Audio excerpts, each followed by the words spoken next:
It's 2024, and against all odds, Skull and Bones is finally here after being delayed a whopping 6 times. I have played Skull and Bones.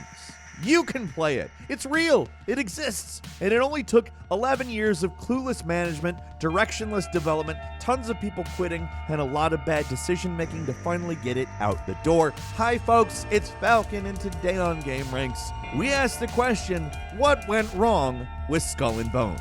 So over 300 people toiled for 11 years on what is ultimately a sinking ship. Their blood, sweat, and tears spent to get it on a store's shelves, only to be greeted with overall indifference by the gaming community at large. Reviews have been lukewarm at best, and while we can't use something like Steam charts to evaluate the popularity of the game because it's a Ubisoft store exclusive right now, I think it's safe to say it's probably not recouped its $120 million estimated development budget, and that estimation, by the way, is from 2021. There's no chance it's not quite a bit higher 3 years later. Like, I have to imagine the last 3 years have probably been the most substantial in terms of making this game real, so it's probably not a $120 million game, right? In terms of budget, and definitely not in terms of sales. And making a video game, it's really hard, obviously. But development of Skull and Bones was especially tumultuous. There were problems from the start, and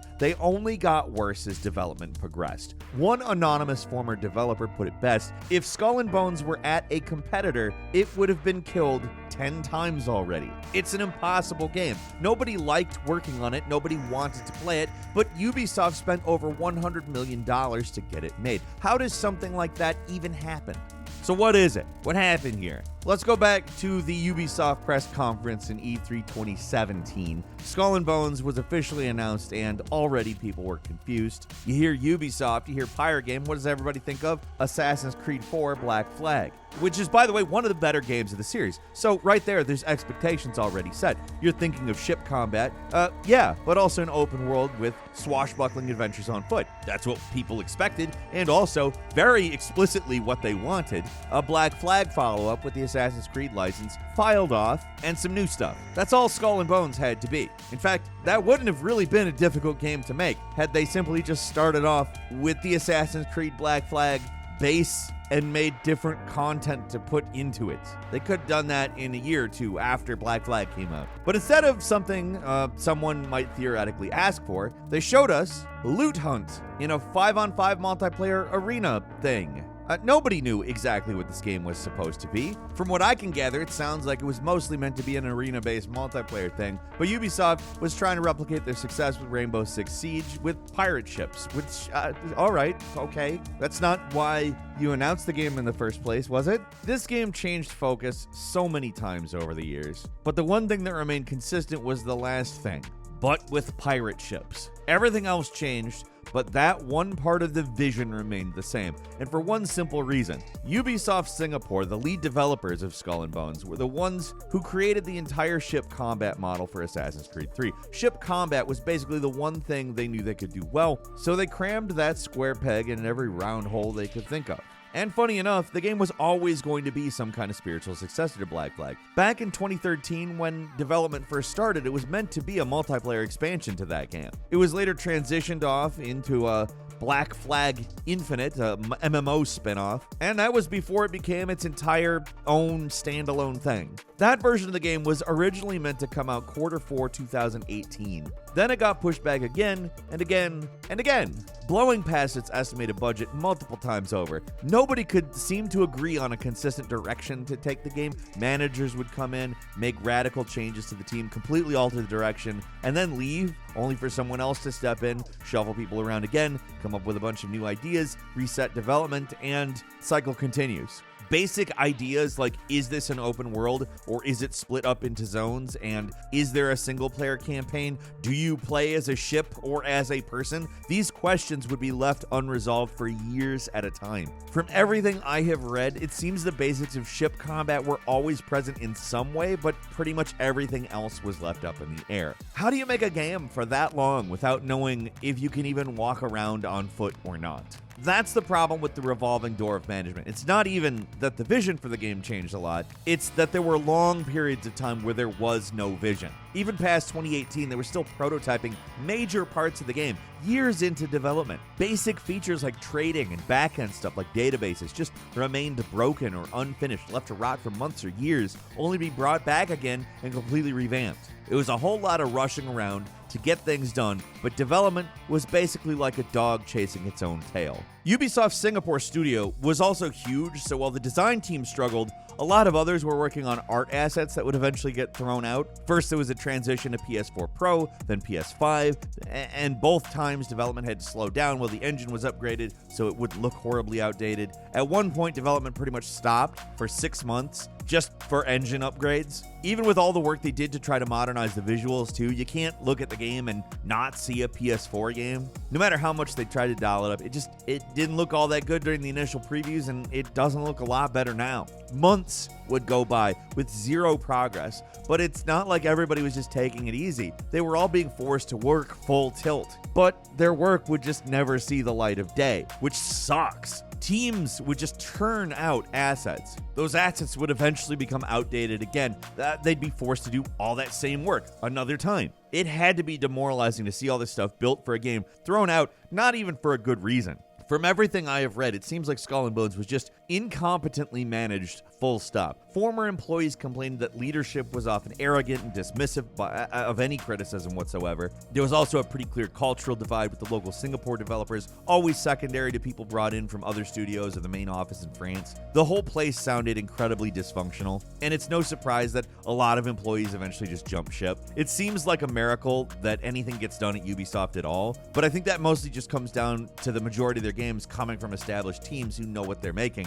These guys have experience making a huge game, and they know how to coordinate with other studios without it being a big mess. And while Singapore is a big studio, they've always just been a support one. Ubisoft needed to build a team that could do everything they needed to get done for Skull and Bones, but instead of planning ahead, they just tried to muddle through and hope for the best. It wasn't just that management worked poorly, different teams also struggled to work together. The mobile department was used to working parallel and iterative, while the console game division was a lot less flexible and had to plan things out in advance. The clash in management styles caused problems and slowed everything down even more. It's just one of the many issues that occur when you try to make a huge open-world online game, but it was like the studio had to relearn every lesson that a lot of other devs already dealt with and figured out years ago. I'm sure that development is rocky everywhere, but where other teams have managed to weather those storms and come out on the other side mostly intact, Skull and Bones came out pretty battered and broken. This is a studio that could do one thing really, really well, but just didn't have a lot of experience doing anything else. Many of the things they had to do for the game,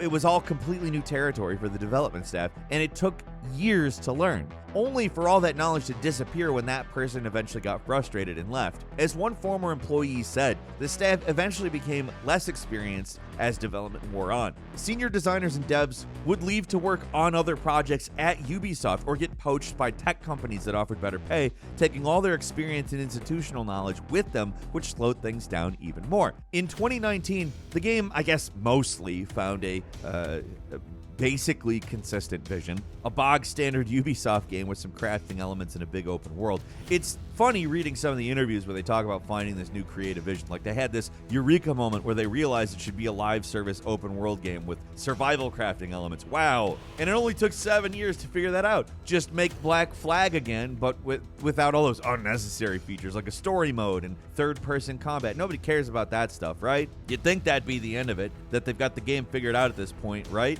Nope. In 2023, they added additional supernatural elements to the game after years of saying there'll be no sea monsters or ghost ships. I'm not upset this stuff is here or anything, but like it's inconsistency. And that was the whole problem with the whole thing, and it didn't bode well back then. After such a long development time, I kind of expected this game to be a little behind the times, but it's kind of shocking how outdated Skull and Bones is. Even compared to the game it's meant to be a follow-up to, Black Flag, the character models are stiff and awkward. They don't even really look a lot more detailed. Somehow the water physics don't look as good. Yeah, don't look as good as a game that came out in 2013 for the PlayStation 3 and Xbox 360. Somehow, I mean, it seems wrong that somehow that came out worse. The on-foot segments, might I add, they feel pointless. Like, you're trapped in these tiny little zones. You can't even seamlessly transition from piloting the boat to walking around on foot. A huge part of the pirate fantasy just isn't here that was present in Black Flag. It doesn't matter how many currencies, crafting systems, and progression meters they add, it's always going to feel inferior to the game it's based on. Like Black Flag, you can board enemy ships, it switches to third-person combat, you can swing onto the enemy ship with a rope, it's great. In Skull and Bones,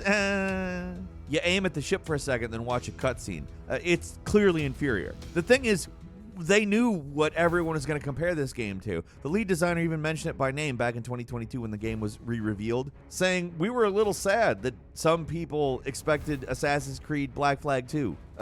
Why? Why were you sad? Why wasn't that exactly the response you anticipated?" Stuff like that makes me think some of these designers are completely detached from reality. And to be fair, I get it. Your job is basically going into a black hole and making something out of nothing. I get it, but I don't know how you work on the follow-up to Assassin's Creed Black Flag for over a decade and then feel burnt by people expecting it to be the follow-up to Black Flag. And we've seen a lot of these high-profile games as a service type failures lately. Skull and Bones is just another victim in an industry coming to terms with the fact that you just can't throw money at a problem. Not this problem, anyway. Back in 2017, when this game was announced, making your next big thing a live service game seemed like a no-brainer, but these games aren't just a license to print money. They need to be made by a developer who knows what kind of game they're making and plans accordingly. Some of the most accomplished studios of all time, like BioWare, Rocksteady, Arcane, Naughty Dog, they struggle to make these live service games that are fun and actually profitable. And it's partly because I think games as a service is kind of inherently its own problem. And people are more and more saying, no, I just don't want to deal. I don't want you to try to make a good live service game. I want you to just make a game. I don't care about it. Like, stop doing that. But if those guys couldn't do it, why did they have any hope for Ubisoft Singapore pulling one out? Ubisoft has been known as a studio as sometimes ruthlessly efficient, so that makes Skull and Bones stand out even more. Why didn't they just cancel it like so many other games they've canceled but given up on in the past? Some unnamed sources spoke to Kotaku, claimed that Ubisoft made a deal with Singapore and its government when forming the studio that they would eventually release a new IP, and it took a long time, but they actually did it. It's kind of hard to believe an agreement like that would be worth $120 million or more, the money they spent on making this game. But it does explain how the game managed to survive for so long. At least Beyond Good and Evil 2 had a Rockstar designer behind it. Skull and Bones had nothing. Them being contractually obligated to making Skull and Bones at least makes some kind of sense. But until anyone actually gets Ubisoft to comment on it, we don't really know if this is the case. One thing we're starting to see more clearly in 2024 is just how difficult and expensive it is to make a game like this work. Normally, when a game ships, it's done, but with live services, they require constant maintenance and updates, and on top of that, they have to be good, and most of them aren't. This one is, I guess, competent, but so you're